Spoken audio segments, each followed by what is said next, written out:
A bright blue cartoon bear shouts into a live TV broadcast, "You lying bastards, get the hell out." The crowd roars like a stadium on fire.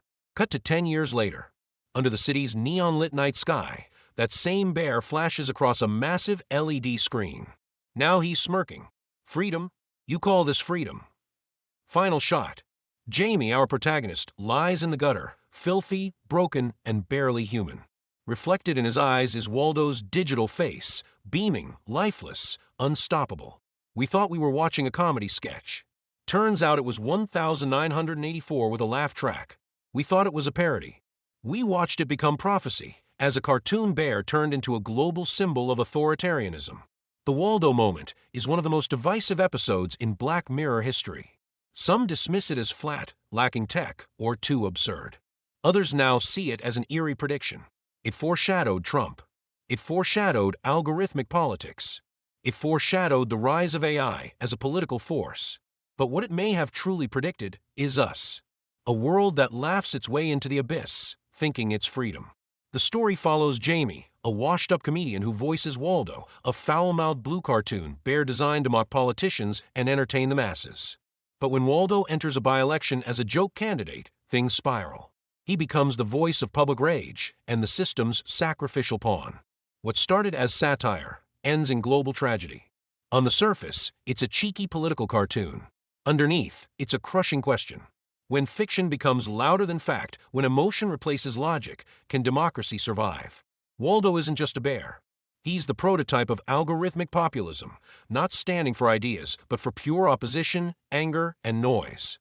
Give him a stage, a speaker, a data stream, and he'll devour everything. But here's the real question, the one the Waldo Moment dares to ask. Why are we so willing to hand over our choices to a virtual punchline? Why do we cheer when a character with no ideas, no values, and no accountability takes center stage?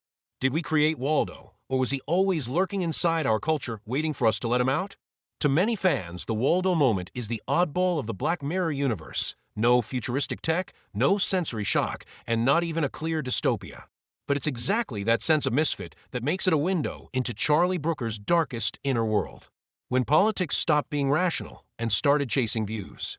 In interviews, Brooker has admitted that the inspiration for this episode didn't come from some sci-fi speculation. It came from burnout, from watching British politics degrade into a low-budget reality show. He put it bluntly, more and more, it felt like I wasn't watching politics. I was watching entertainment. By the time Waldo Moment aired in 2013, the UK was already sliding into what could only be called entertainment politics. Boris Johnson was rising, part politician, part talk show caricature. The lines between authenticity and performance blurred. Media manipulation was standard. Voters were angry, cynical, and hungry for anyone, to disrupt the system. And Brooker took it one step further. What if the next political star isn't even a person? What if it's a cartoon? What most fans don't know is that Waldo didn't start out as a political monster. He was born in 2004 as an unused sketch for Nathan Barley, just a crass, foul-mouthed bear designed to mock hipster media culture. But in 2012, as the UK teetered on political absurdity, Brooker resurrected the bear and handed him a terrifying new role. No longer a punchline, but a tool of mass control. The original script was even darker. In early drafts, Jamie never fought back. He leaned into Waldo's fame, became part of the machine, and eventually broke down, voiceless, hollow. That ending was cut. Brooker felt that version wasn't tragic enough. A man who stops resisting is sad. But a man who wakes up too late? That's brutal. And so we got the final cut. Jamie tries to pull the reins, only to find the horse is already gone. Behind the screen, when the tech becomes real. This episode was one of the most technically ambitious of early Black Mirror. To make Waldo interact in real time with crowds and candidates, the team rigged up a Frankenstein mix of 12 cameras, LED truck-side projection, and facial motion capture. Jason Fleming wore a 30-pound mocap suit built just for this shoot. His expressions and voice were rendered instantly onto Waldo's face, a cartoon in real time, reflecting human emotions with eerie precision. Sound familiar? It should. That's basically how VTubers and AI-generated streamers work today. And it leaves us with an unsettling question. If technology can so easily craft a personality, who gets to decide what's real anymore? In an unused ending, Jamie creates a counter-Waldo, a polite, rational cartoon character meant to restore civil discourse. Nobody listens. He gets drowned out. The reason Brooker dropped that plotline? Because in real life, logic doesn't go viral. Rage does. As Brooker bluntly put it, you can't put out a fire with a glass of room temperature water. You just have to watch it burn. Trial by laughter, how the Waldo moment weaponizes the frame. At first glance, the Waldo moment looks raw, grounded, almost like a mockumentary.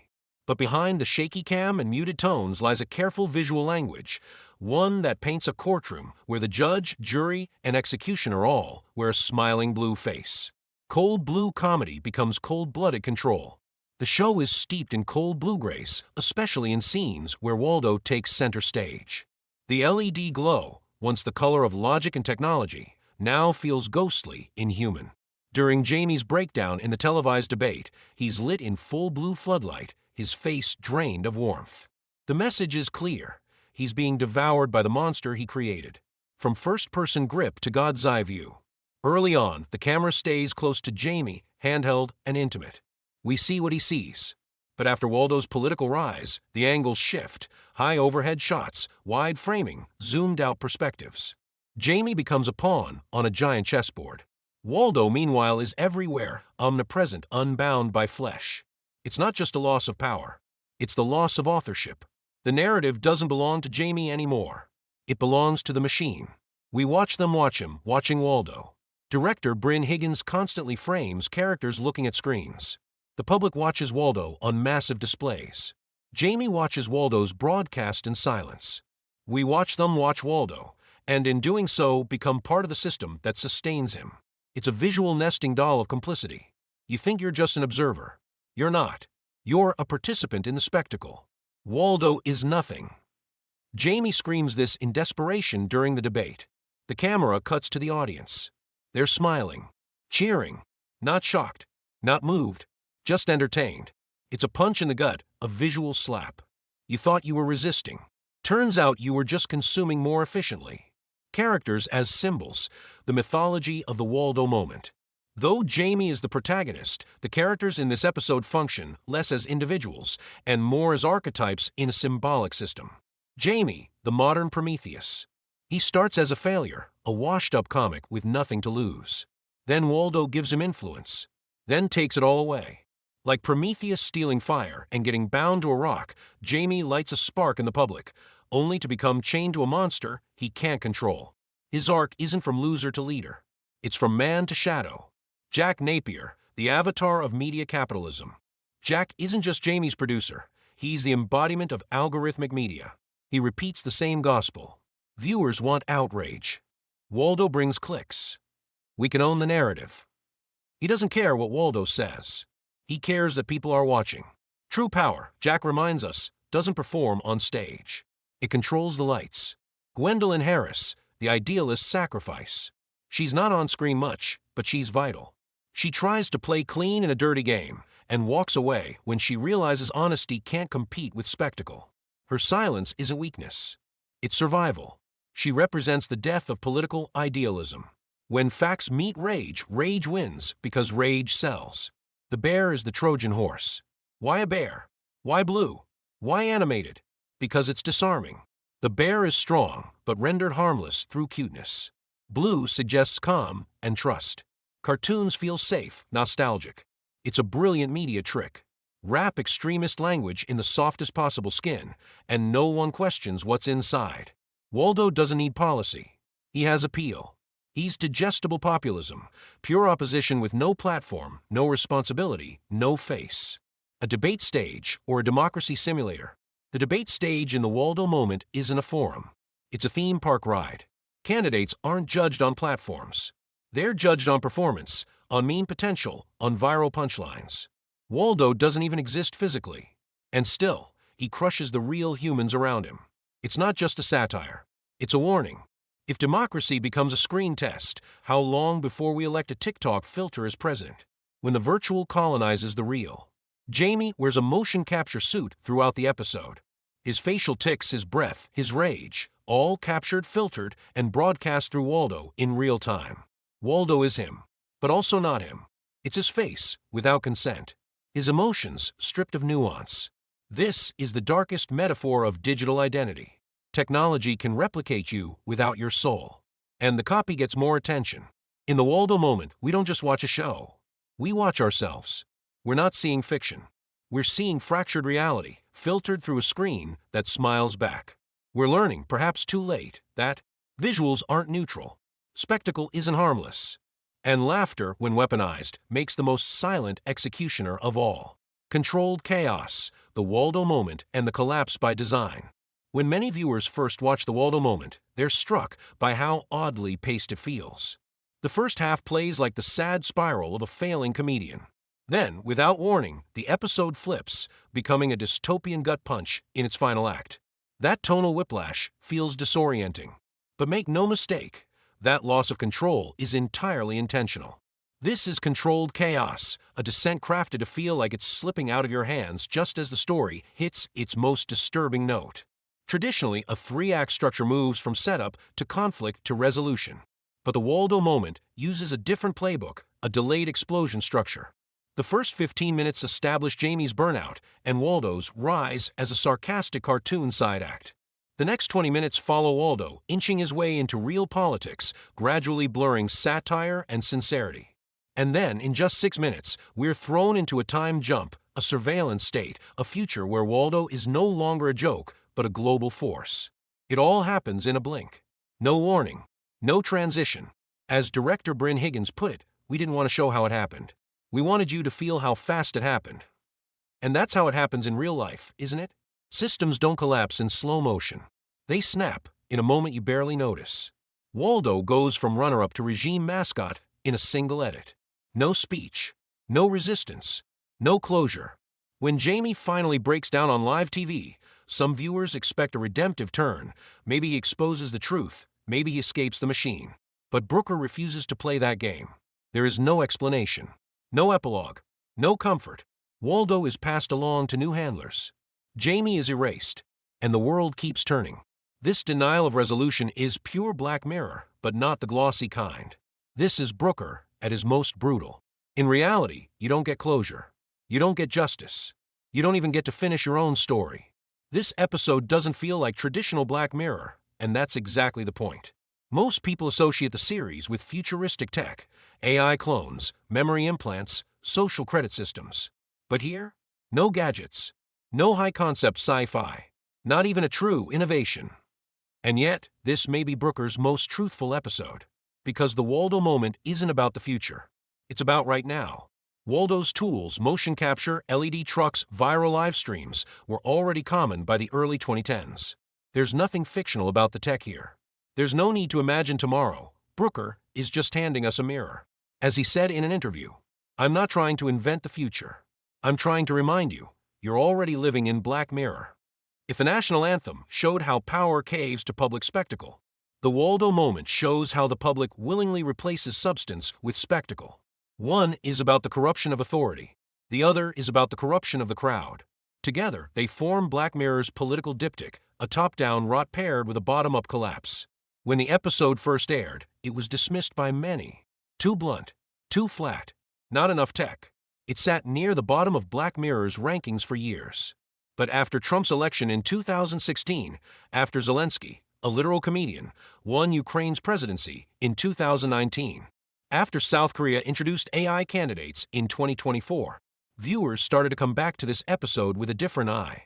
Suddenly, the Waldo Moment didn't seem naive. It seemed prophetic. Critics once called it too obvious, lacking nuance, or not really sci-fi.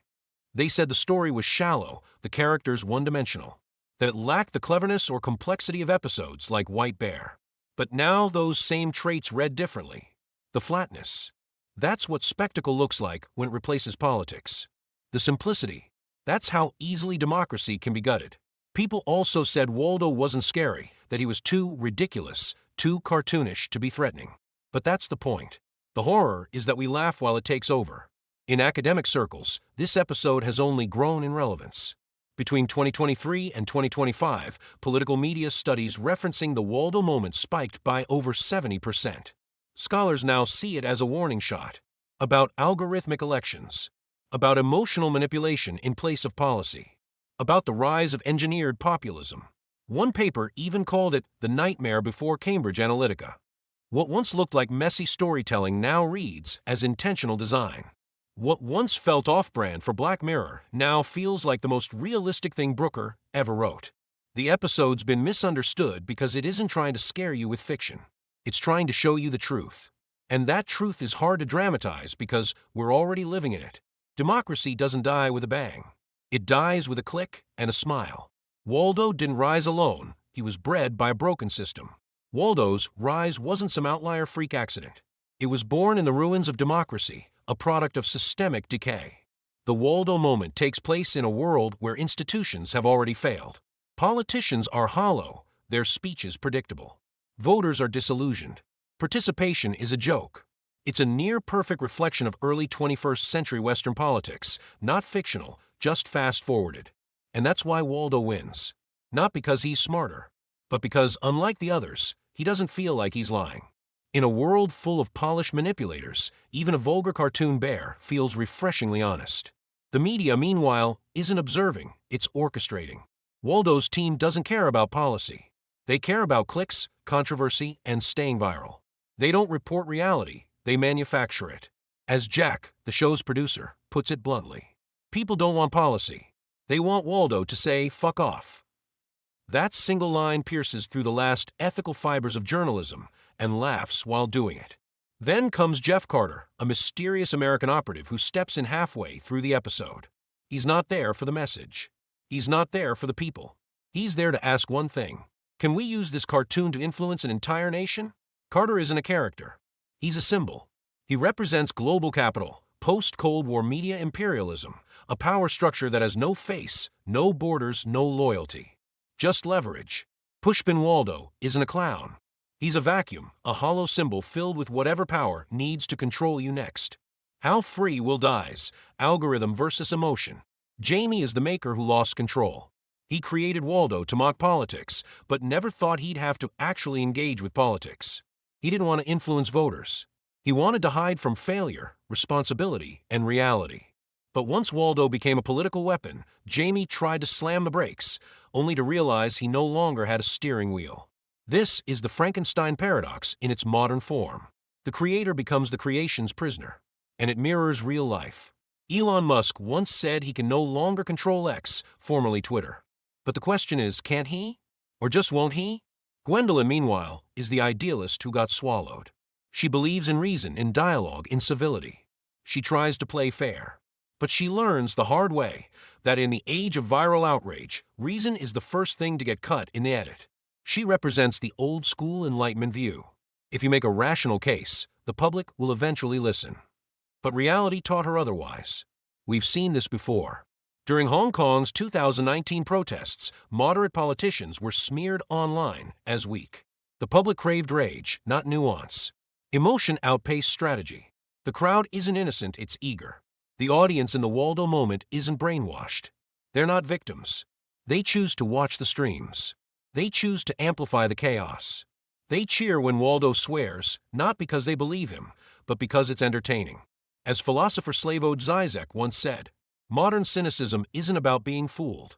It's knowing the truth and going along with it anyway.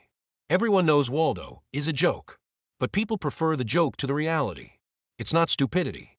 It's self-inflicted simplicity, a defense mechanism. Because real life is messy. Laughing is easier. Classical building a modern fable of a dying democracy. Beneath the satire, the Waldo Moment delivers a brutal parable about the age we live in. Waldo is the personification of rage. He doesn't stand for ideas. He doesn't stand for class or ideology.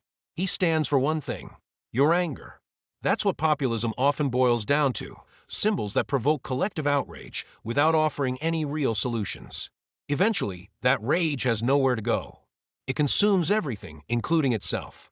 Jamie is a failed Prometheus. He stole fire, thinking he could use it for good. But he was burned. He thought Waldo was a tool. But every man who wages war with language eventually becomes its servant. He didn't lose control. He simply realized what he'd built far too late. The screen is the amplifier. Waldo never truly shows up in person. He exists on TVs, on LED trucks, in live streams and public projections. He's not a candidate. He's a feed. Waldo is pure screen politics. In today's world, a politician can go viral without ever leaving their house. They don't need crowds, just a good editor. The final scene isn't about hope.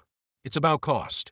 When Jamie smashes the screen in public, trying to shut Waldo down, he doesn't look like a hero. He looks like a lunatic. And that's the scariest part of modern power. It doesn't crush dissent. It makes dissent invisible or ridiculous. Pushpin the Waldo Moment isn't warning us about digital puppets. It's asking why we're so ready to hand over our agency to them. Pushpin, the true enemy of democracy, may not be tyranny.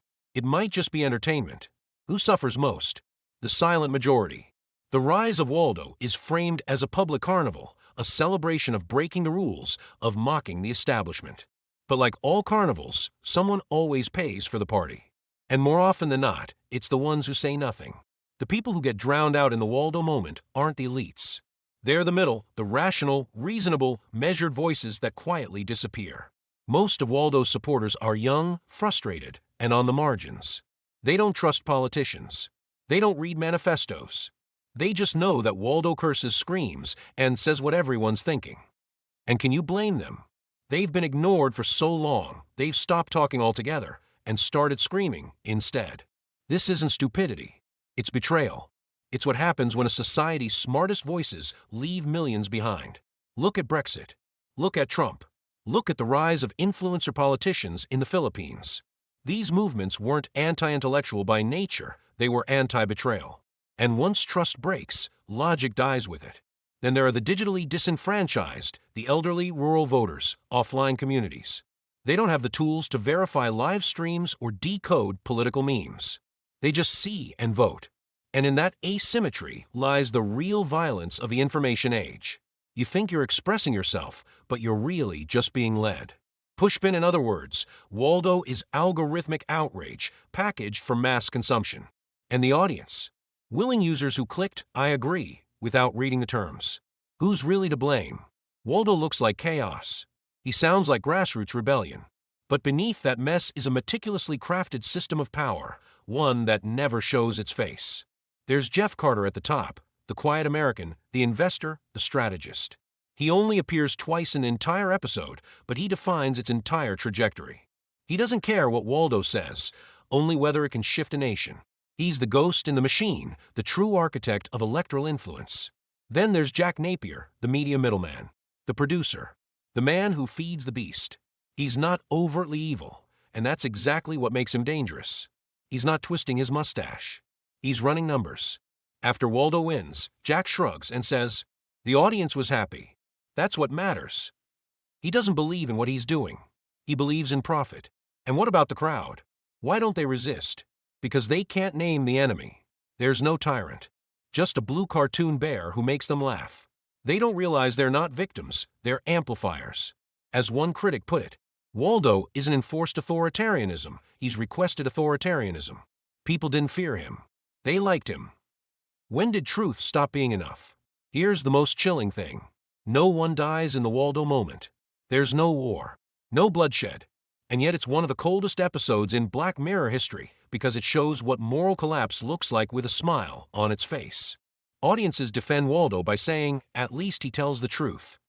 But truth isn't justice. A cruel truth with no purpose is just a weapon disguised as honesty. Look around. How many viral videos today are just rage bait in truth's clothing? Clips that harass politicians' families, that dox dissenters, that dress up cruelty as transparency? Waldo fits right in. In the debate, he mocks his opponent's marriage, clothes, accent, and the audience cheers. That moment should make you sick. Instead, it makes everyone laugh. That's how entertainment erodes our moral threshold, not by pushing evil, but by repackaging it as just being real. When being authentic becomes a free pass for abuse, respect dies quietly in the background. Jamie didn't lose, he just didn't belong. Jamie's collapse isn't about failure. It's about incompatibility. He didn't lack talent. He lacked the shamelessness required to thrive in a system built on noise. He's not the weak link. He's the only one with a conscience. And conscience doesn't go viral. We've seen this story before. Journalists, talk show hosts, whistleblowers. They either play the binary game, good or evil, for us or against us, or the system buries them under the algorithm. Firecracker, we didn't lose democracy overnight. We lost it every time we clapped for outrage instead of asking questions. Firecracker power doesn't always show up in jackboots. Sometimes it wears a bear costume, cracks a joke, and makes you forget there's a system behind the smile. Firecracker the tragedy isn't that Waldo took control. It's that when he did, we didn't mind. What was once satire is now the evening news. When the Waldo Moment aired back in 2013, most viewers laughed it off. Who would ever vote for a cartoon bear? But now, the real question isn't who would vote for him. It's who could stop him. White heavy checkmark the Waldo effect has already been verified by reality. The show's central nightmare, a candidate with no platform, only performance, played out in 2016 with Donald Trump, who ran his campaign like a reality show and won. The idea of a comedian leapfrogging into politics? That happened in 2019 when Volodymyr Zelensky, the star of a political satire, was elected president of Ukraine. In 2024, South Korea made headlines when an AI persona officially registered as a candidate in national elections. In the Philippines, influencer candidates won office not by policy, but through viral memes and TikTok charisma. None of these examples merely resemble Waldo. They are Waldo incarnated. At this point, the Waldo Moment isn't a warning. It's a leaked script for the timeline we're living in. White heavy checkmark the cartoon bear is already running the show. Deepfake technology now allows anyone's face and voice to be cloned in real time. AI-generated politicians have begun running for office posthumously, like Russia's commemorative campaign featuring an AI version of Lenin. AI influencers with millions of followers are already considered opinion leaders. And major IP mascots, think Disney characters, are starting to co-sign political messaging and social campaigns. Put simply, we are rapidly entering a world where Waldo no longer needs Jamie. Compass, can we still turn back? At the end of the episode, Jamie is left alone in the street. Above him, Waldo's face looms, projected across city walls like a smiling surveillance god. That wasn't an ending. That was foreshadowing.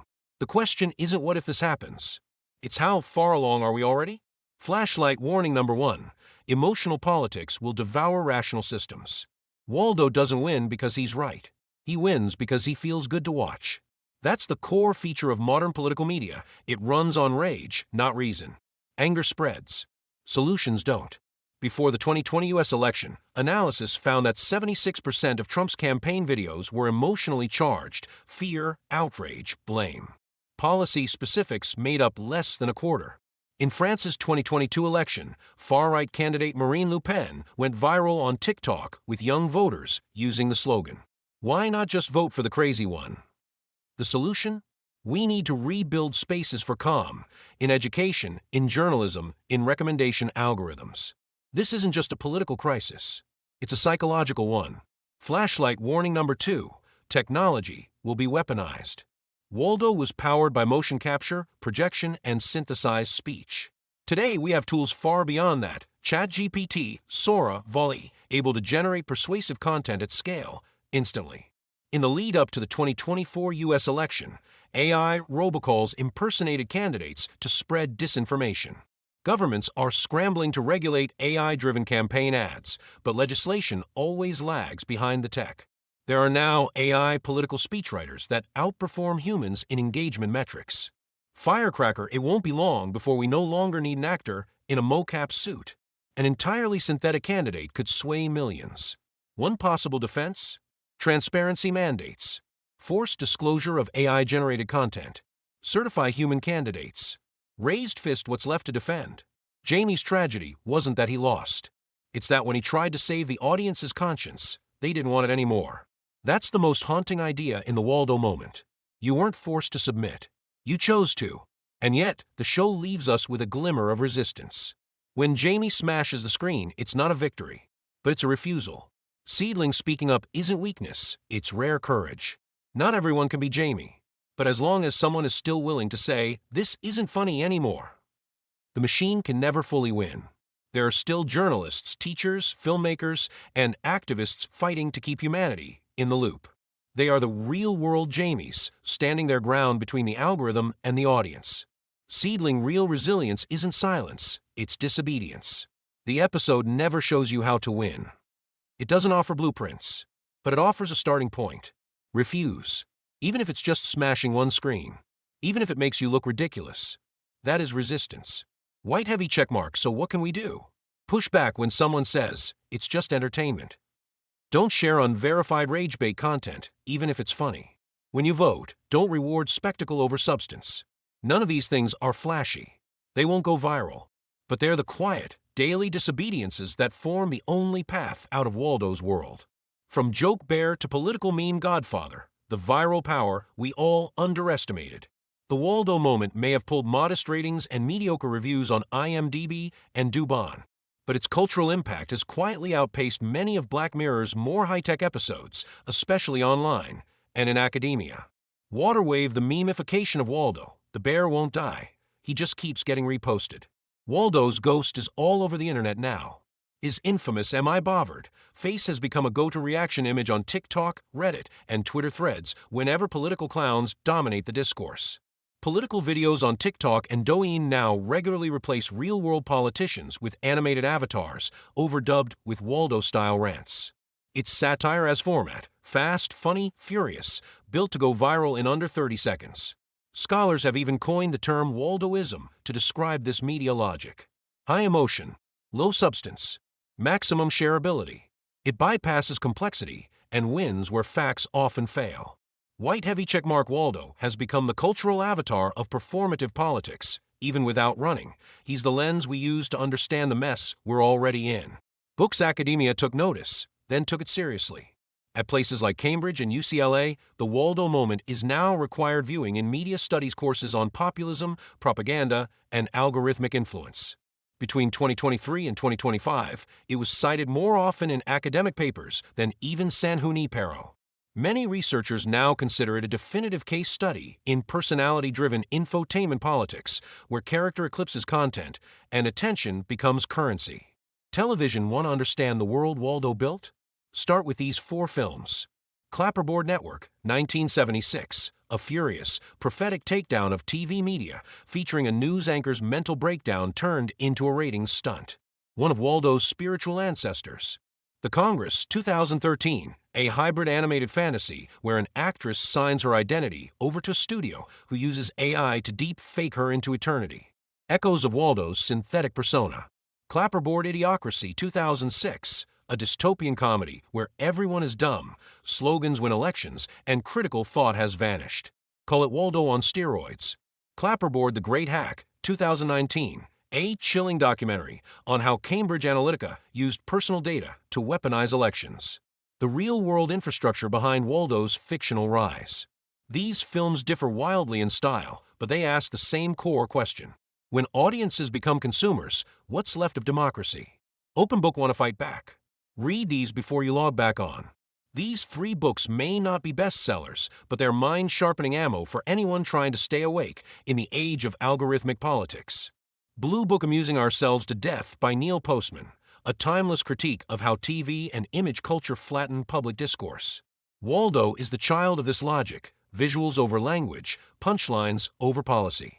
Orange Book The Age of Surveillance Capitalism by Shoshana Zuboff, a terrifying breakdown of how platforms harvest your data to predict, manipulate, and monetize your behavior, all while making you feel in control. Closed Book Crowds and Power by Elias Canetti, a dense but brilliant look at the psychology of mass movements. Why do mobs follow outrage more than reason? This book knew the answer long before Waldo ever existed. Yes, they're heavier reads than Black Mirror, but they may be your last line of defense against becoming part of the punchline. Microphone So Real Talk, would you trade truth for a better punchline? After watching 15-second rage clips on TikTok, who still has the patience to listen to a full campaign speech? If the loudest guy becomes our next leader, have we already started abandoning complexity in favor of charisma? Let us know in the comments. Question mark: If Waldo ran today, would you vote for him? Question mark: Do you know a real-life Waldo? Who are they, and why do they scare you? Beyond the frame, beneath the surface. People like you don't vote. They just click on stuff. The Waldo Moment. Waldo spits this line at Jamie during their debate, meant as an insult, a jab at how powerless he is. But looking back now, maybe it's not an insult at all. Maybe it's a diagnosis. Maybe we're not powerless. Maybe we're just too used to scrolling instead of thinking. Too addicted to dopamine to deal with nuance. Too obsessed with hot takes to search for the truth. This episode never tells us who's right. It never points a finger or offers a fix. Instead, it holds up a mirror, cold, merciless, and asks us to look at ourselves. The commenters, the sharers, the likers, the retweeters, the audience that became the algorithm's favorite tool. If a real-life Waldo stepped on stage today, would we record him or resist him? If an AI candidate promised weekly live-stream jokes, would we think, hey, at least he's more honest than the rest? These are the questions the Waldo Moment doesn't answer. Because it doesn't need to. The ending already said everything. We never really lost. We just surrendered too easily. Puzzle piece bonus detail. That final scene isn't set in Britain. Many viewers miss this, but the last sequence, where Jamie stares at Waldo's giant face projected across a city wall, isn't in the UK. According to the show's producers, that scene takes place in a future authoritarian state, likely somewhere in Latin America or Eastern Europe, where Waldo has gone global. It's never spelled out. But look closely. The street signs, the food stalls, the languages on the walls. This isn't London. The world's new export of choice isn't weapons. It's memes. Brain before you go, ask yourself, what if Jamie never fought back? What if he embraced Waldo's rise and just rode the wave? Would that have made things better or worse? If our reality is already shaped by algorithms that reward simplicity, outrage, and cartoon logic, would you try to escape? And if you tried, could you? When real people are slowly being replaced by virtual personas, in politics, in conversations, even in relationships, are we all just speaking in Waldo now? Performing art's final thought. After watching this episode, you might find yourself wondering, have we already handed over the controls to a blue cartoon with good timing and a middle finger? If you had to sum up your reaction to the Waldo Moment with just one emoji, what would it be? Cara neutra, cara sorrindo com lágrimas de alegria, bomba, olho, balão de fala. Drop it in the comments. Let's see how many of us are still out here, still thinking, still refusing to laugh it off.